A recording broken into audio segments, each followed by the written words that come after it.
Hello, everybody, and welcome back to the show.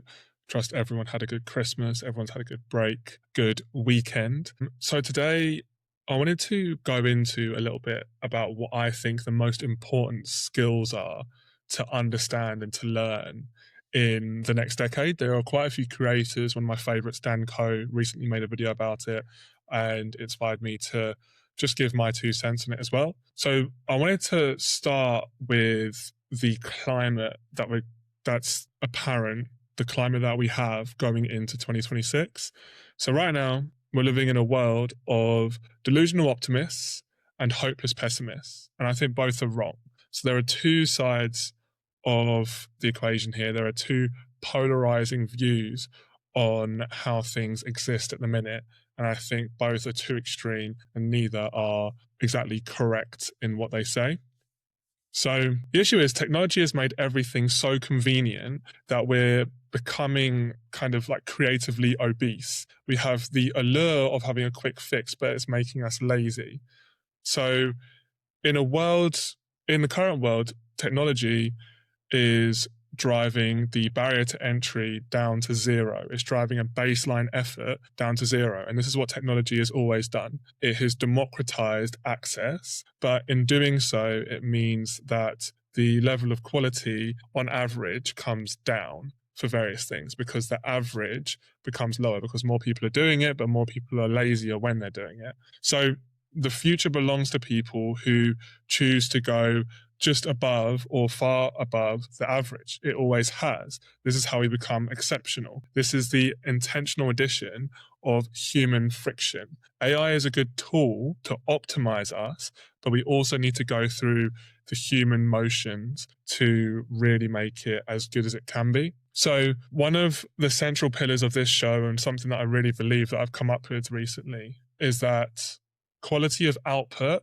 is equal to the capability of AI multiplied by the capability of the human using the AI. So in this way, AI and the quality of AI becomes a force multiplier on our abilities as humans. But if we use AI and don't put any input in, or if we use AI to completely mask over our lack of ability or our lack of expertise, i.e. if we multiply AI by zero, then the quality output is also zero. And this is where we end up with AI slop. So as I said, if your input, which is your taste, your research, your soul, your expertise is zero, it doesn't matter if the AI is 100. The result is zero. It might be visually perfect or it might be visually appealing, but it is emotionally hollow, and humans respond to that which stirs up emotions, which is generally stories. But this is what creates AI slop, and it's everywhere at the minute. A quick cautionary tale. This is quite sad, actually. So I listened to a podcast called ShxtsNGigs. It's a podcast based with two lads, James and Fuhad, based in the UK, and they also get their friends Rem and Ellis on as well. And in a recent episode, James admitted to using AI to articulate difficult thoughts and to have difficult conversations. And Ellis said that he is against that. He doesn't particularly agree with that because he wants it to be difficult. If there's a difficult conversation, he doesn't want to water down how difficult that conversation is with AI. And I actually happen to agree with Ellis quite a lot, but I think there's a slightly different nuance to add to Ellis's point. It's that when we outsource our voice, we stop becoming better communicators. So if we can't discern why a sentence is good or why this way of saying things will resonate better with this person, we're no longer creators and we no longer have an authentic relationship with that person. Part of a relationship is knowing how to talk to someone and knowing what it is that makes that person tick and being able to speak to them, taking that into account. And if we can't do that, or if we are unable to do that without AI, then how close really are we to that person? For example, we wouldn't want to have a doctor who only knows how to Google symptoms and only knows how to Google the solution or the medicine or the remedy to whatever it is that you're facing. We'd want a doctor that knows what they're doing. So why would we want to be friends with someone who can't communicate with us without the vehicle of ChatGPT? In my industry, why would we want a designer who only knows how to prompt and but they don't know how to design themselves. So these are just some questions to ask ourselves. I understand that AI is really exciting, but I think it's important to ask ourselves these questions as we move forward with it. And the issue is outsourcing expertise in this kind of way is already happening. So Tony Robbins has launched an AI.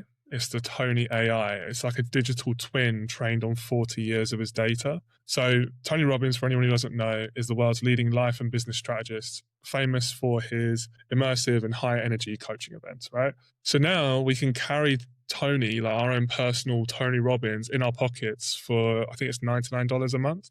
But if we outsource our self-development to a bot, do we lose our agency? And also, does that mean that the human connection that we'd have by speaking to Tony directly or engaging with Tony directly through a podcast or through another medium or going to one of his events, does that become diluted? Does that human connection become diluted then? And I think it would. So another example of this is, imagine if we had a digital Michael Jordan coaching youth basketball. Whilst this might sound like a dream, it kind of treats human wisdom as a commodity, and it's indicative of our relationships becoming a means to an end rather than the end itself. So we're using each other as commodities to achieve an end result rather than actually valuing the human-to-human interaction.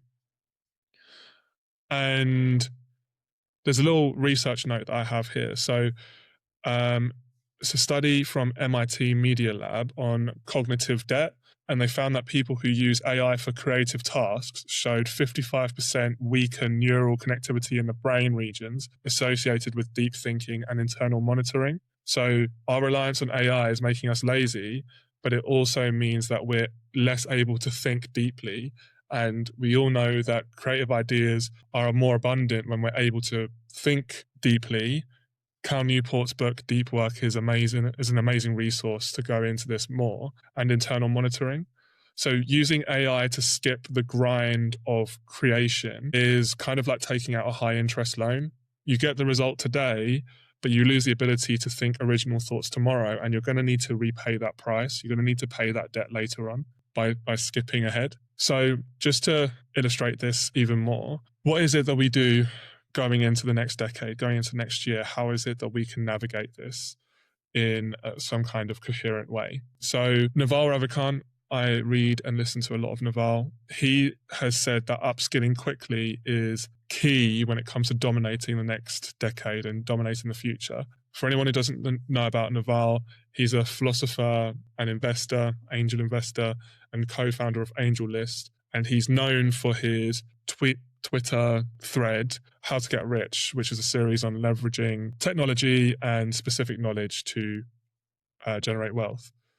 So upskilling quickly is really important because as technology continues to develop faster and faster, I always talk about this, but between when we were hunter-gatherers and the agricultural revolution, we had centuries. Between the agricultural revolution and the industrial revolution, we had fewer centuries. Between the industrial revolution and the technological revolution, we had a couple centuries. And then between the technological revolution and the internet, we had decades. And then between the internet and AI, we had fewer decades. Technology is growing, but it's growing at a quicker and quicker rate. And it's been like this forever. So whereas in previous generations, you could probably live your whole life just having experienced one revolution, now we're going into an age where revolutions might happen every year, every couple of years or something. So our ability to navigate that quickly and efficiently is going to become king. So we can't just rely on what we know about AI now in the same way that we couldn't rely on the internet from 10 years ago because it's moved on since then. You know, everything's moving so quickly now. So our ability to upskill ourselves is so important. And one of the core principles that we need to retain is business knowledge, is having our own taste, having our own personality is so important. AI is going to magnify what it is that we already have, and technology is going to magnify the expertise that we already have. So we need to make sure that we have those expertise, right? And one of the ways that we can do that, to be able to discern taste and be able to understand what makes a really good piece of, in my line of work, what makes a really good piece of design, is to study the greats, reverse engineer them, so that even if AI is making something, even if you do use AI as a co-pilot, you'll be able to be the creative director and it's just the executor, rather than having AI be the creative director and the executor, rather than outsourcing all of your work to AI, because that's when we get slop. We can, in that equation that I was talking about, we can make the human element as high as possible. So AI, we can't, if you're like me, you can't control the development of AI necessarily. AI is going to develop on its own, and it's already developing very quickly. So in order to make that force multiplier work as hard as it can, all we can do is develop our own taste, our own expertise, our own abilities, so that we can discern what AI does, whether it's good, whether it's bad, and we can communicate with it better. That's so vitally important. So right now, AI is making it easy to make very surface level design, for example, or very surface level essays. I can put in a prompt into AI, say, write a 2,000 word essay, and my prompt is a sentence, and it will do it, but it's not going to be very good, right?